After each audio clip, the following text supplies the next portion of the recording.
The Harrogate estate stood like a forgotten crown along the swampy lowlands of coastal Virginia. Visitors admired its towering white columns and endless vineyards stretching across rolling hills, glowing gold under the southern sun. To wealthy investors and traveling socialites, Harrogate symbolized elegance, tradition, and profit waiting to be harvested. But beneath the polished floors and grand chandeliers, the estate carried a pulse of something far older and far darker. Deep below the main house, past the stone corridors where humidity clung to every surface, a man named Elias Crow worked in silence. At 58, Elias had spent most of his life studying fermentation like it was a sacred language. He understood the patience of yeast, the fragile balance of sugar, and the unpredictable transformation that turned simple fruit into expensive luxury. Above ground, he was treated as little more than hired labor. Down in the cellar, however, Elias ruled a world shaped by chemistry and time. 10 years earlier, Harrogate belonged to its original owner, Leonard Whitmore, a respected vintner known for both his sharp business sense and his unusual kindness toward his workers. Elias had worked beside him, not as an equal, but as close as circumstances allowed.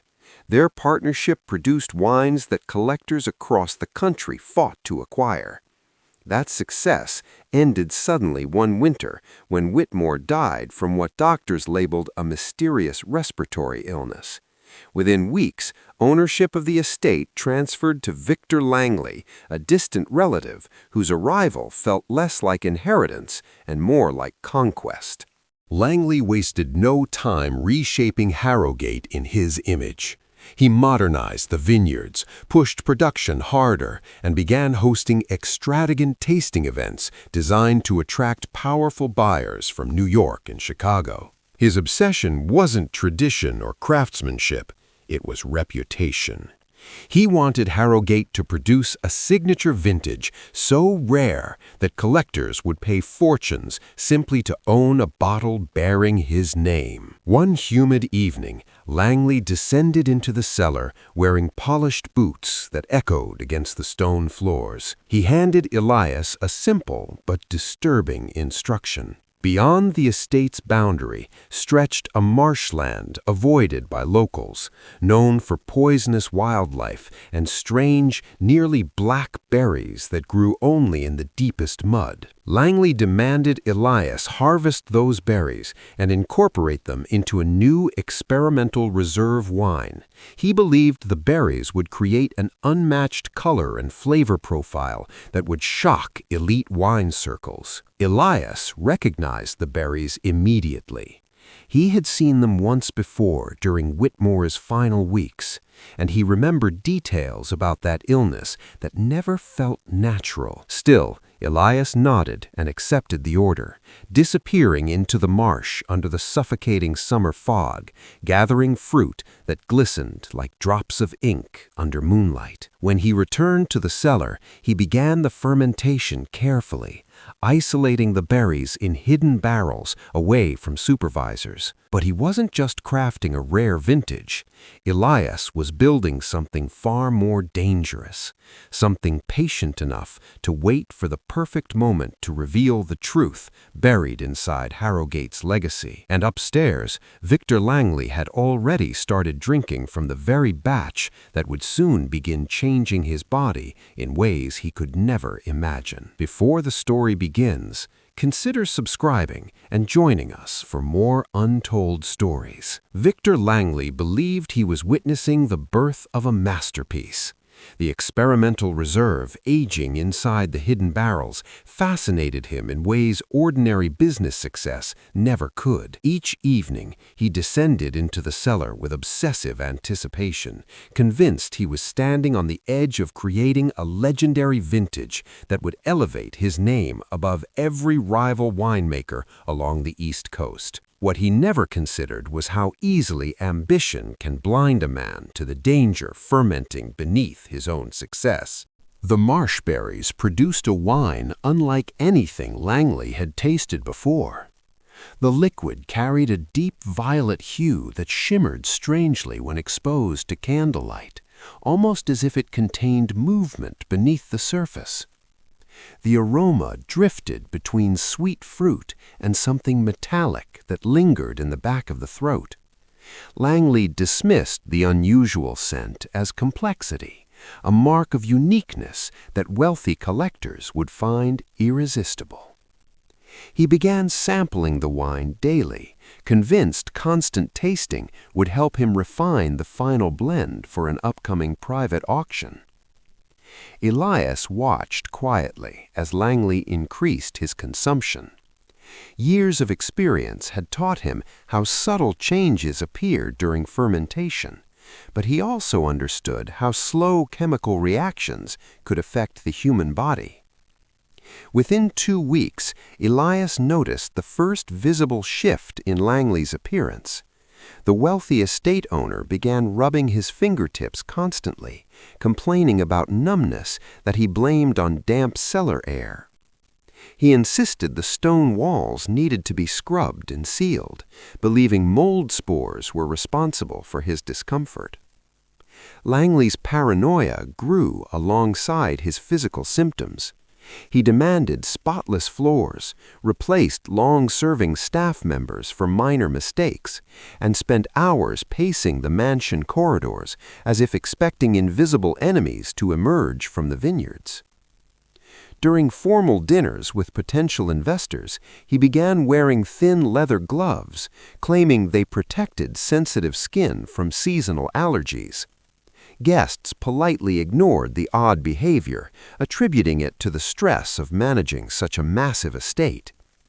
Elias, however, recognized the discoloration creeping beneath those gloves, a faint bruised tint forming along Langley's cuticles that deepened with each passing day.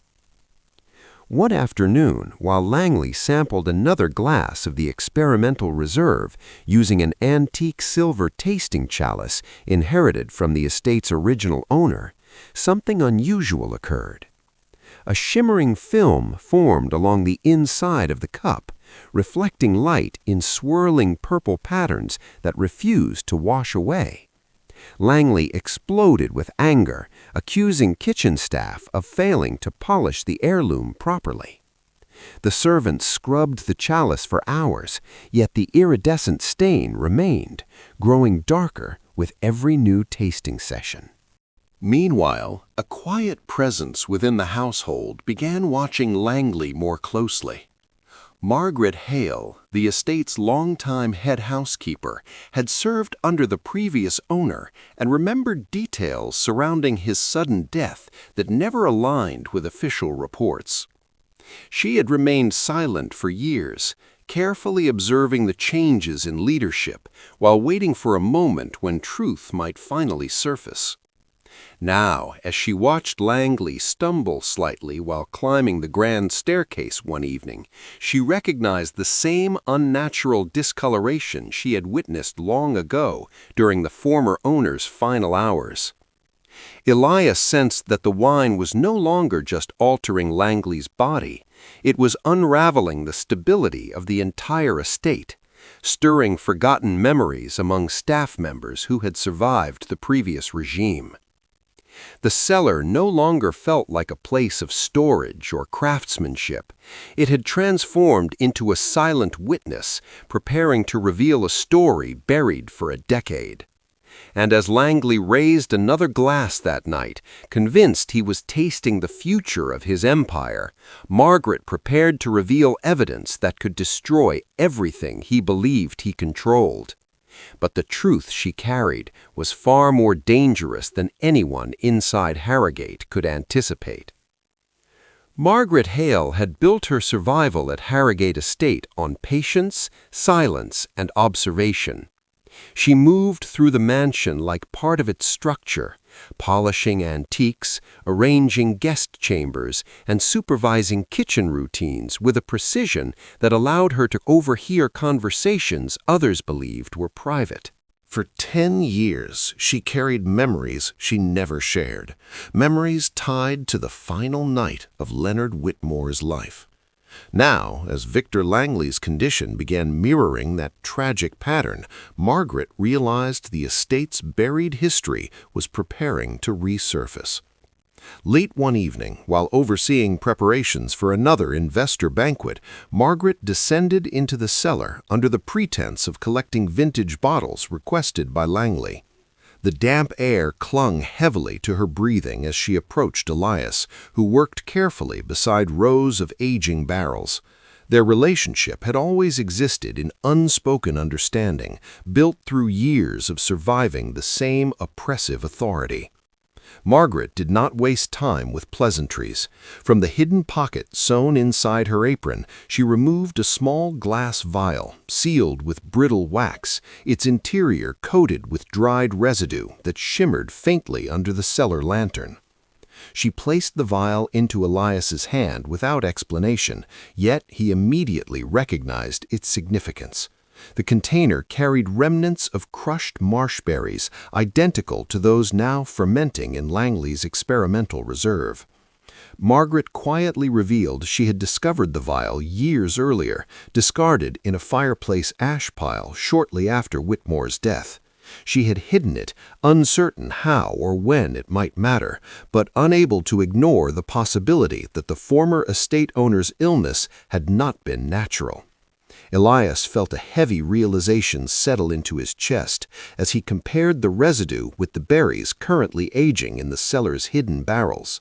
The connection no longer felt like suspicion, it felt like confirmation. Above them, Langley's behavior continued deteriorating in ways that unsettled both staff and visiting investors. His once charismatic public demeanor had transformed into erratic bursts of temper, followed by long stretches of exhaustion. He began complaining about persistent numbness spreading through his hands, accompanied by metallic aftertastes lingering after every sip of wine. He blamed aging storage barrels, contaminated glassware, and even suspected sabotage by rival vineyards. His desperation to maintain control pushed him towards increasingly cruel discipline, punishing minor mistakes with humiliating public reprimands designed to reinforce his authority. Meanwhile, Langley announced plans for an exclusive estate auction scheduled within 3 weeks. He intended to sell Harrogate to a consortium of wealthy northern investors using the experimental reserve wine as the centerpiece attraction. The sale would secure his fortune permanently, allowing him to leave Virginia with enough wealth to establish influence in elite social circles across the country. Elias understood the urgency forming around that timeline. If Langley completed the sale and disappeared, the truth surrounding Whitmore's death would vanish alongside him, leaving Margaret's evidence meaningless and burying the estate's darkest secret forever. Determined to prevent that outcome, Elias began adjusting the fermentation process with meticulous care.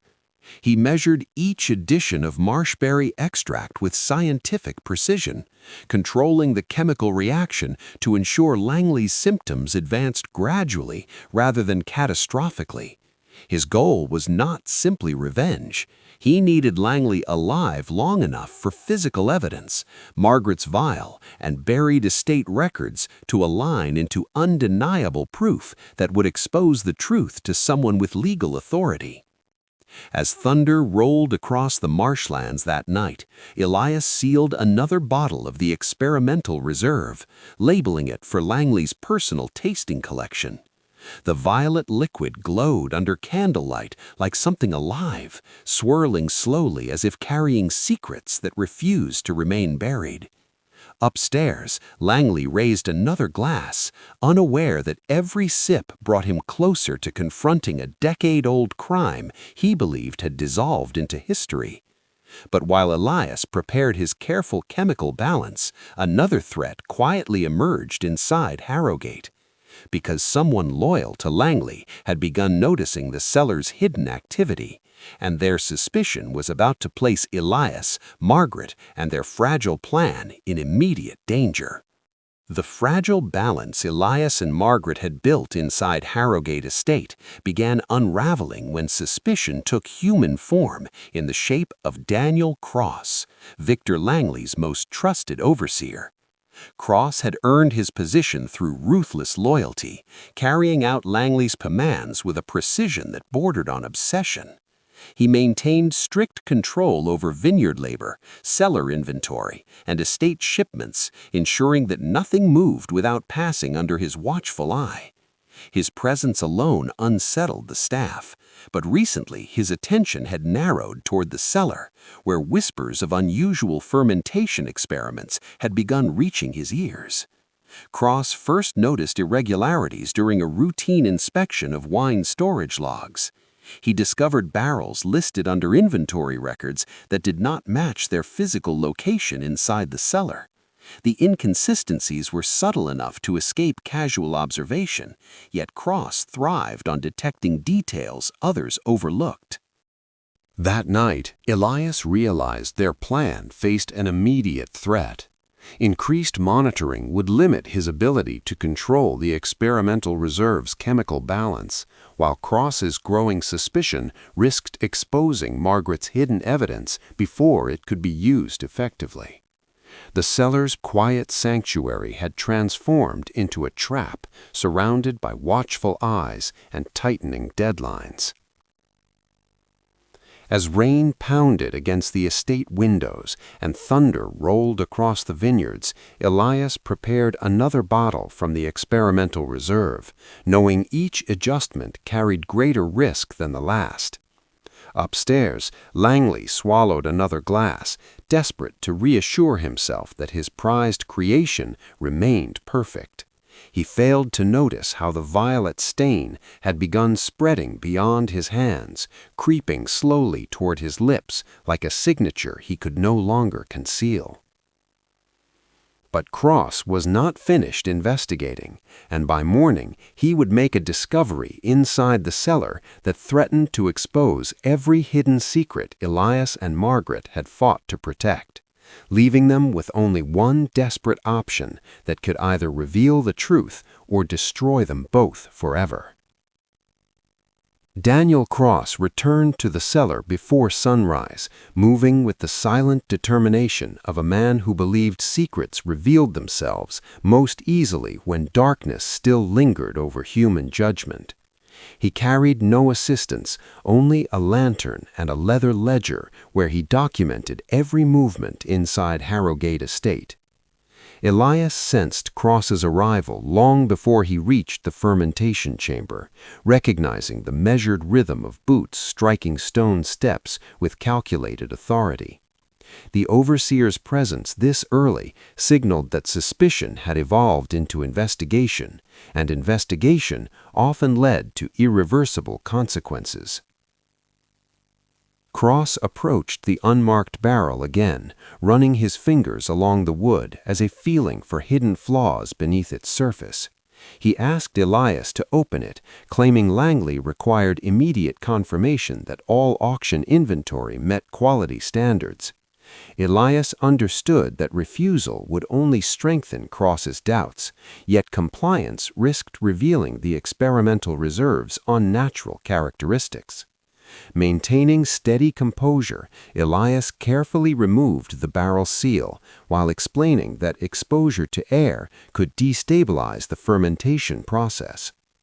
Cross leaned forward, studying the liquid's deep violet coloration as candlelight shimmered across the surface like reflected storm clouds trapped beneath glass.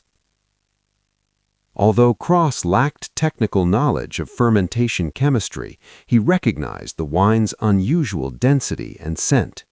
He dipped a tasting rod into the liquid and lifted a small sample to his nose, inhaling cautiously before lowering it again with visible unease.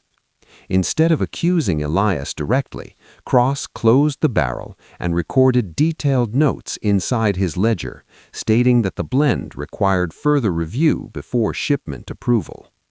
His restraint suggested he suspected something dangerous, yet lacked evidence strong enough to confront Langley with certainty. For Elias, that hesitation created both opportunity and terrifying urgency. Later that afternoon, Margaret overheard Cross delivering his observations to Langley while preparing dining arrangements for visiting investors. Langley reacted with violent frustration, convinced that production delays threatened his auction timeline. He ordered Cross to accelerate shipment preparation, demanding that several crates of premium wine be delivered as promotional gifts to influential political and business figures across Virginia. Langley believed these gifts would increase investor competition and raise final bidding prices. Unknowingly, he had just created the exact opportunity Elias needed to expose the truth beyond Harrogate's isolated control. That evening, Elias approached Thomas Reed, a young estate courier responsible for transporting gift shipments to regional officials. Thomas carried quiet resentment after witnessing Langley's increasingly harsh treatment of staff members, though he rarely expressed his anger openly. Elias explained that several specific bottles required delicate handling due to their experimental nature, and asked Thomas to ensure they reached their intended recipients without inspection by Cross or additional overseers. Hidden beneath the wax seals of one bottle, Elias carefully concealed a folded document containing Margaret's preserved evidence regarding Whitmore's suspicious death. The risk surrounding this plan was immense. If Cross inspected the shipment before departure, both Elias and Thomas would face severe punishment, and Margaret's decade-long preservation of evidence would vanish instantly. As Thomas prepared the crates under flickering cellar lanterns, every sound from the staircase felt like approaching disaster. Sweat gathered along his collar, despite the cellar's cold air, while Elias sealed each bottle with steady hands, shaped by years of controlled precision. Just as Thomas secured the final crate, heavy footsteps echoed above them, followed by the unmistakable creak of the cellar door opening. Cross's silhouette appeared at the staircase entrance, lantern light stretching his shadow across the barrels like a warning carved into stone. He announced he had decided to personally verify all outgoing shipments, explaining that Langley demanded absolute perfection before auction week began. Elias realized their carefully constructed plan balanced on the edge of collapse. The crate containing both the experimental reserve and Margaret's hidden evidence now rested directly within Cross's reach, and one thorough inspection would destroy everything they had risked to protect. As thunder cracked across the marshlands outside and Cross stepped closer to the shipment crate, Thomas struggled to hide his rising panic, while Elias prepared to deliver a deception that would determine whether the truth escaped Harrogate or remained buried forever. And the overseer's next decision would push the estate closer to a disaster no one inside those walls could survive. Daniel Cross approached the shipment crate with the controlled confidence of someone who believed authority alone could reveal hidden betrayal. The lantern he carried cast shifting shadows across the cellar walls, making the stacked barrels appear like silent witnesses preparing to testify. Elias stood beside Thomas Reed, maintaining the calm posture he had perfected through decades of working under unpredictable masters. Yet inside he calculated every possible outcome if Cross decided to dismantle the crate before the wagon departed. The fragile plan that could expose Victor Langley's decade-old crime rested within inches of the overseer's reach. Cross placed his hand on the crate lid and studied Thomas carefully, noticing the courier's rigid posture and uneven breathing. He asked routine questions regarding delivery schedules, routes, and recipient confirmations, though his tone suggested he cared less about logistics and more about detecting nervous inconsistencies.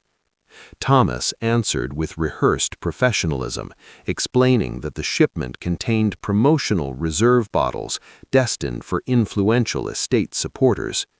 His voice remained steady, yet the faint tremor beneath his composure threatened to betray him at any moment.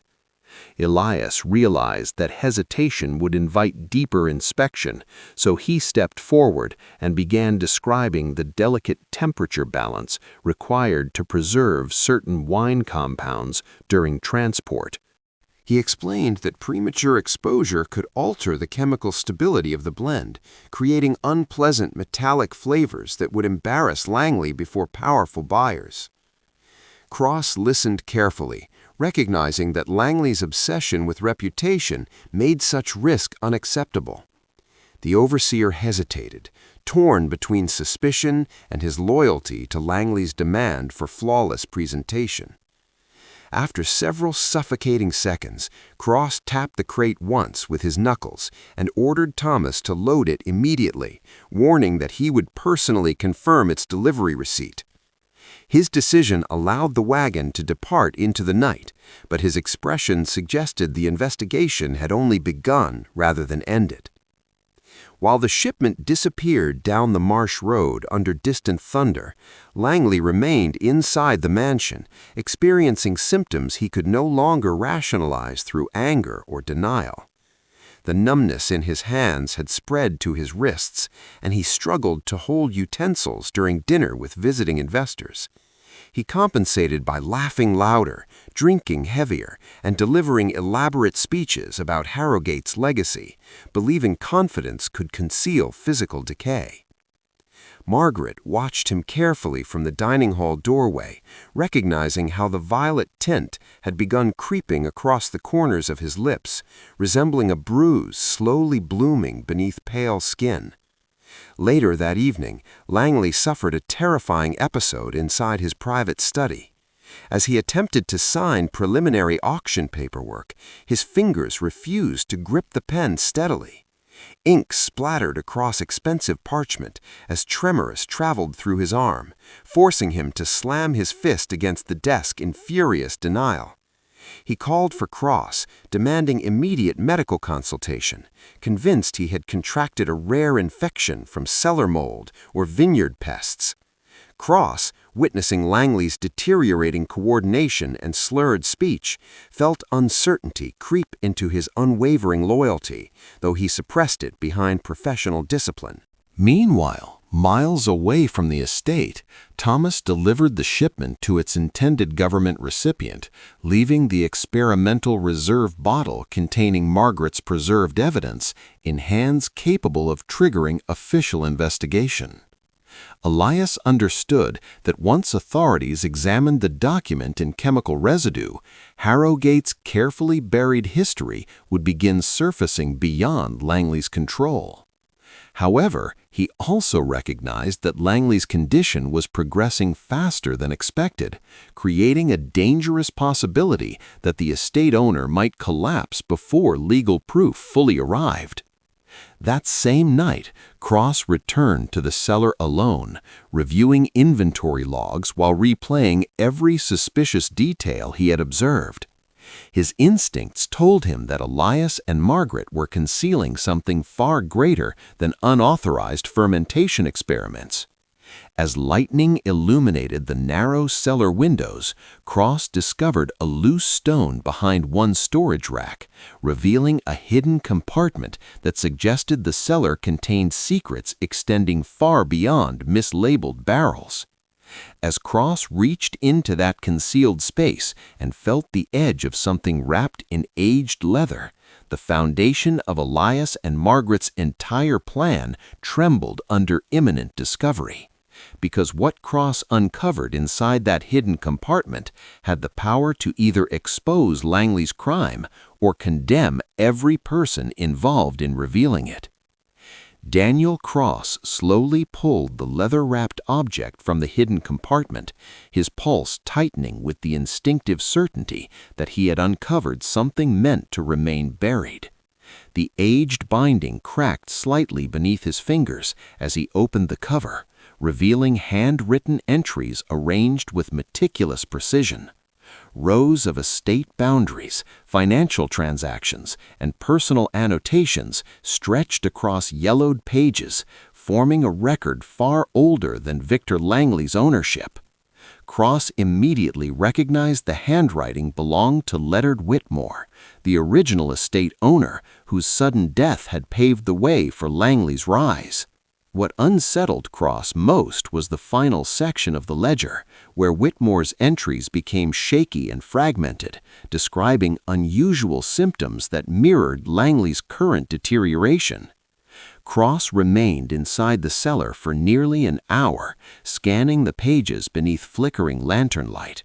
He discovered notes describing experimental berry extractions, warnings about their toxic properties, and suspicious remarks questioning the authenticity of legal documents transferring estate ownership. The deeper he read, the clearer it became that Langley's control of Harrogate might have originated from deliberate deception rather than legitimate inheritance. Cross had built his career on loyalty and obedience, yet the ledger forced him to confront a possibility that threatened his understanding of the man he had protected for years.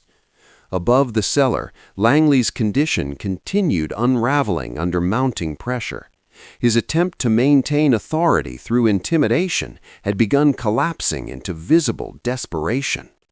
During a private meeting with investors reviewing final auction contracts, he struggled to articulate financial details without slurring words, forcing his hired legal advisor to complete explanations on his behalf.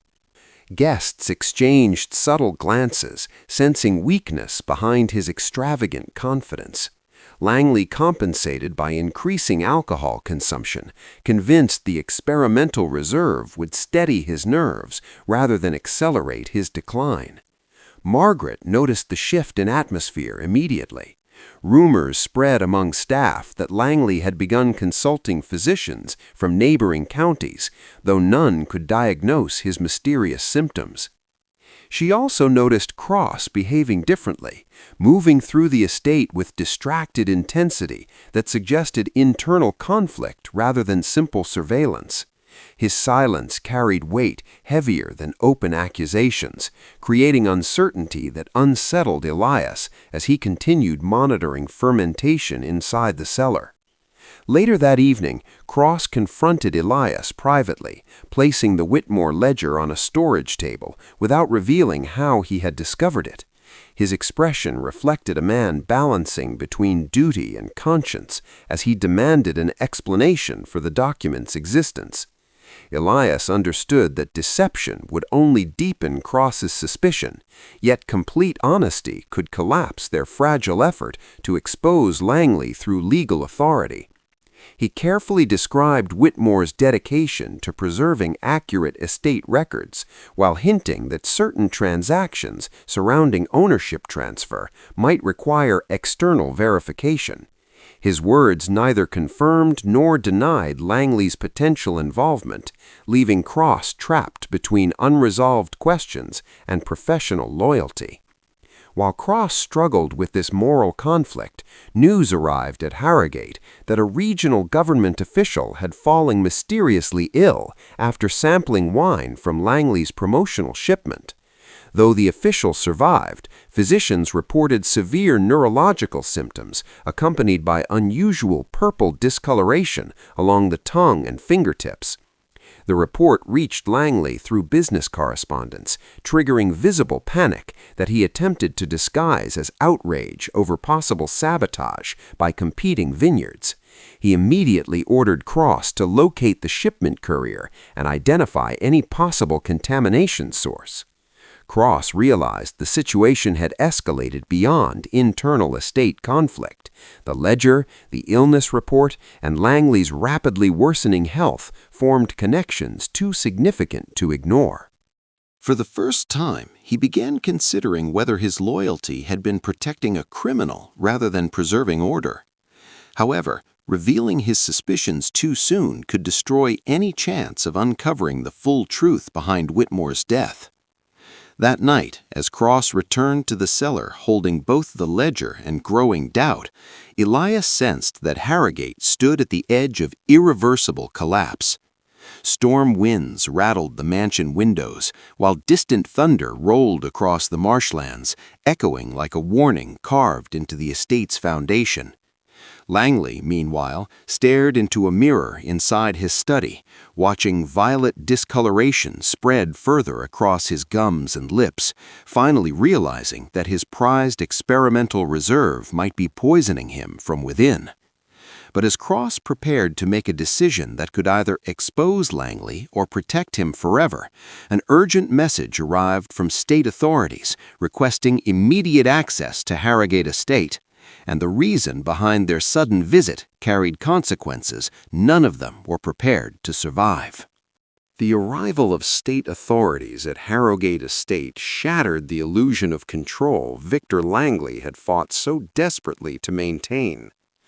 Two black carriages rolled through the vineyard entrance shortly after sunrise, carrying legal investigators accompanied by a medical examiner assigned to review the sudden illness of the government official who'd received Langley's promotional wine shipment. Their presence transformed the estate atmosphere from tense anticipation into suffocating dread, as every worker and servant sensed that Harrogate's carefully hidden past was preparing to surface in full daylight. Langley forced himself to greet the officials in the grand foyer, masking his physical decline beneath tailored clothing and carefully rehearsed confidence. He spoke with exaggerated authority, insisting the estate maintained strict quality standards and suggesting rival vineyards might be responsible for contaminating the shipment.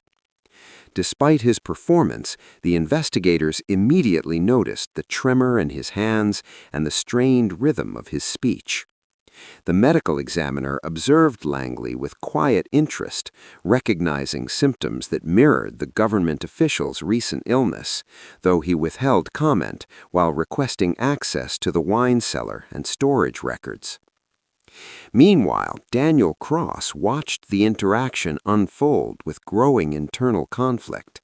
The Whitmore ledger remained hidden beneath his coat, its contents burning against his conscience with every passing moment. He understood that revealing the document could expose Langley's entire operation, while also implicating Cross for years of silent compliance. Elias, observing Cross from across the foyer, recognized that the overseer's loyalty had begun fracturing under the weight of truth and consequence.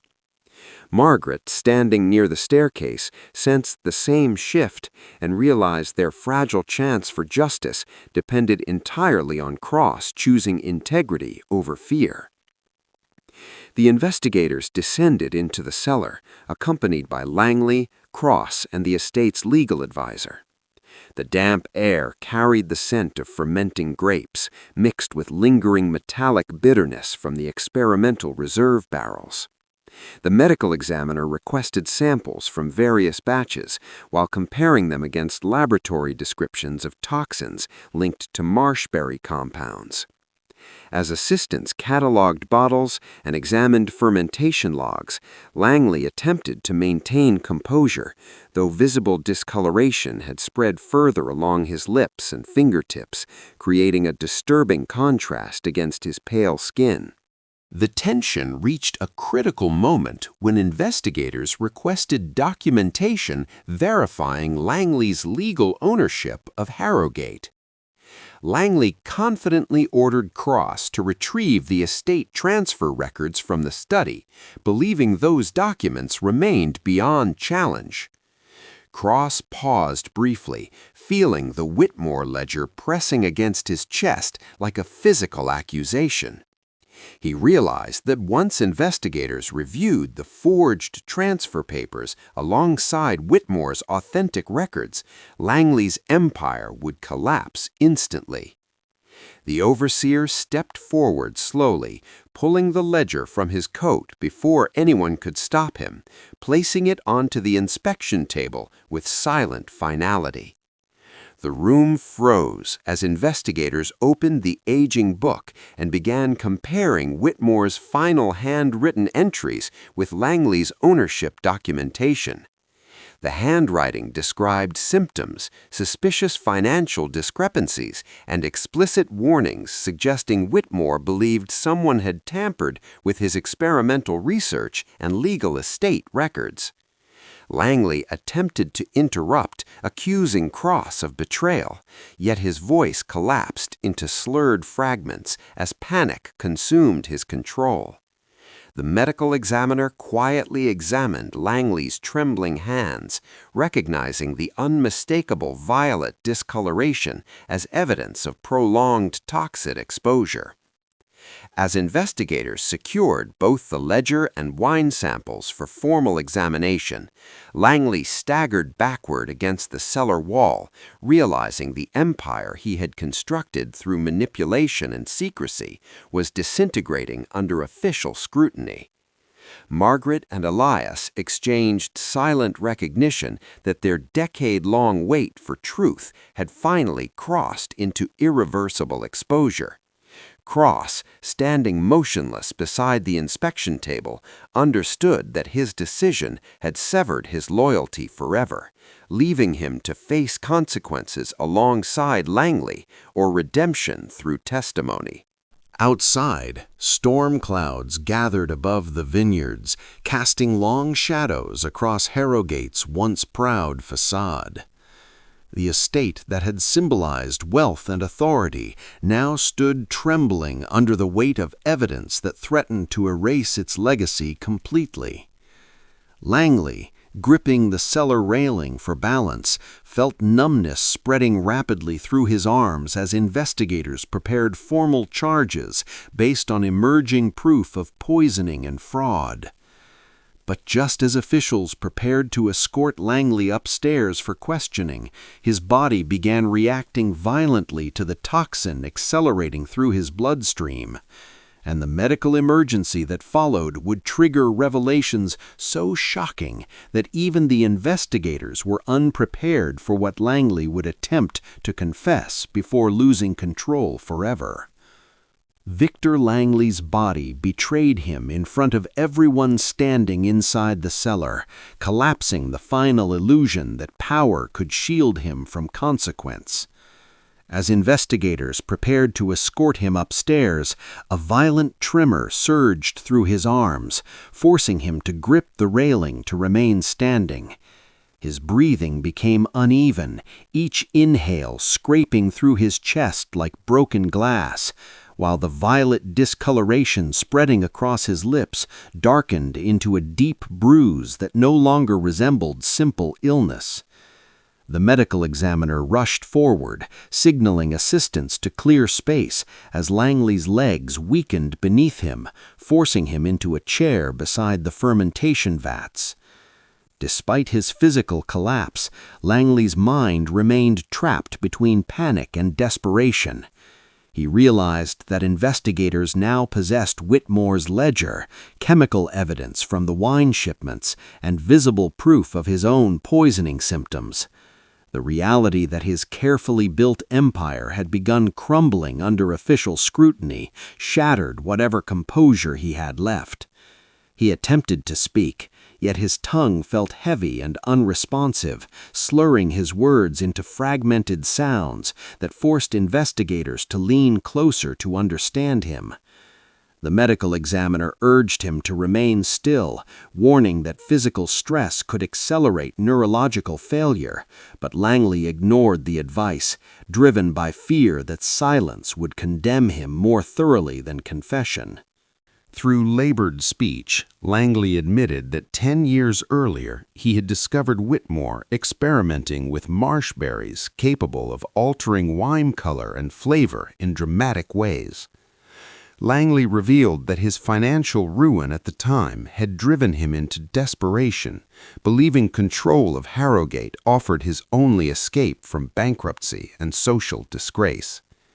He described how he had secretly introduced concentrated berry extract into Whitmore's nightly wine, intending to create mild illness that would force Whitmore into retirement, allowing Langley to manipulate estate ownership during recovery.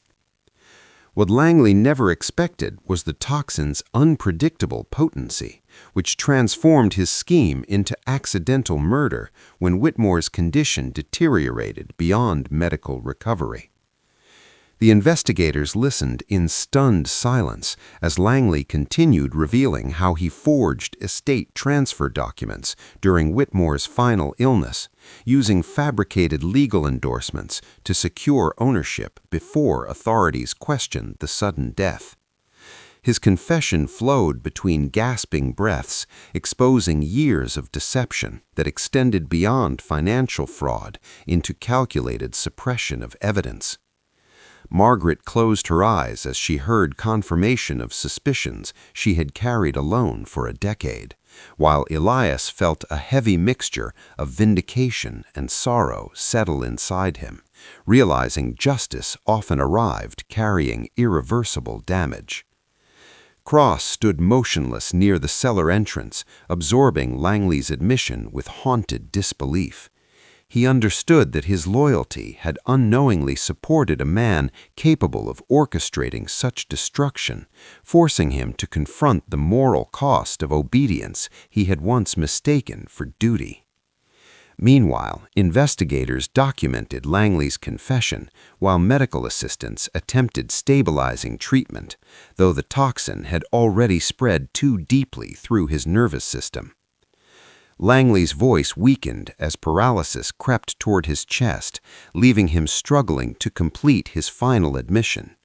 He attempted to explain why he continued producing experimental reserve wine despite recognizing its danger, confessing that obsession with reputation had convinced him he could control the toxin if he refined its fermentation balance. His words faded into strained whispers as his body surrendered further to chemical damage, leaving investigators uncertain whether he would survive long enough to deliver full testimony in court. As emergency transport prepared to remove Langley from the cellar, Harrogate Estate stood suspended between justice and collapse, its hidden history finally exposed beneath storm-darkened skies. Elias watched the stretcher disappear toward the mansion doors, knowing the confession marked only the beginning of consequences that would reshape every life connected to the estate. Yet as investigators secured evidence and staff gathered in fearful silence, one final discovery inside the cellar threatened to reveal that Langley's crimes had set into motion a chain of events far larger than anyone had imagined. And the truth waiting inside those fermentation barrels would determine whether Harrogate's future ended in freedom or destruction. The storm that hovered over Harrogate Estate finally broke during the early hours of the following morning, drenching the vineyards in relentless rain that seemed determined to wash away decades of silence. Victor Langley never returned from the medical transport that carried him away from the cellar. Authorities later confirmed that the marshberry toxin had overwhelmed his respiratory system before he could reach proper treatment, ending his life in the same slow, suffocating manner he had once unleashed on Leonard Whitmore. His death closed the door on any courtroom spectacle, yet his recorded confession, the Whitmore ledger, and the preserved wine samples provided investigators with evidence powerful enough to reconstruct every hidden crime attached to Harrogate's stolen legacy. In the days that followed, state officials sealed the estate while legal proceedings unraveled Langley's fraudulent ownership. Financial audits exposed forged transactions, falsified land boundaries, and decades of profit built upon manipulation. Without legitimate heirs connected to Langley, and with Whitmore's original ownership legally restored through documentation, the estate was transferred into a protected historical trust. The announcement sent shockwaves through Virginia's elite wine industry, where Harrogate had once symbolized prestige, now standing as a cautionary monument to ambition corrupted by greed. Elias returned to the cellar for the first time, without fear pressing against his shoulders. The damp stone corridors, once filled with secrets and surveillance, felt strangely hollow without Langley's presence looming above them. He walked slowly between the barrels, running his hands across aging oak surfaces as if saying farewell to years shaped by forced obedience. Margaret joined him, carrying the final bottles of the experimental reserve that had remained hidden after investigators completed their sampling. Neither of them spoke as they carried the bottles toward the marsh edge beyond the vineyard boundary, where fog drifted low across black water and twisted cypress roots. One by one, Elias shattered the bottles against the muddy shoreline, watching the violet liquid bleed into the marsh soil where the berries had first grown. The sharp scent of metallic sweetness drifted through the humid air, dissolving into rainwater and earth. Each shattered bottle released a decade of tension, allowing both of them to stand beneath the storm, feeling something unfamiliar settle between them. Relief carried a strange heaviness, shaped by memories of suffering, sacrifice, and survival that no legal resolution could erase completely. Daniel Cross remained at Harrogate during the transition, offering sworn testimony that strengthened the legal case exposing Langley's crimes. Though his loyalty had once shielded corruption, his final decision to reveal Whitmore's ledger allowed justice to surface before evidence disappeared permanently. The trust overseeing Harrogate later appointed Cross to assist with estate restructuring, not as an overseer, but as a compliance officer responsible for ensuring transparency and ethical operation moving forward. The position offered him a chance to rebuild purpose from the ruins of his past allegiance. Months later, Harrogate reopened under new stewardship focused on preservation rather than profit-driven expansion.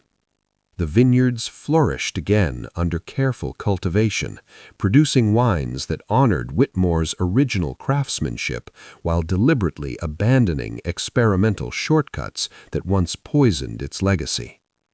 Visitors toured the restored estate, hearing carefully documented historical accounts of its transformation from corruption to accountability. Yet locals still whispered about the purple-stained tragedy that had nearly destroyed everything beneath those white pillars. On a quiet autumn evening, Elias stood alone on the vineyard hill, watching sunset paint the marsh horizon with gold and crimson reflections. He understood that justice rarely arrives without scars, yet he also knew that truth, once revealed, has a way of rebuilding foundations stronger than silence ever could. Harrogate no longer carried the weight of hidden death beneath its floors. It breathed openly, shaped by memory instead of secrecy. If you were drawn into this dark American mystery and want more stories where hidden truths rise from the shadows, make sure you subscribe to Canon of Darkness. And tell me this, do you believe Langley ever realized the wine he worshipped was slowly writing his confession, or do you think he remained blind until the very last drop sealed his fate?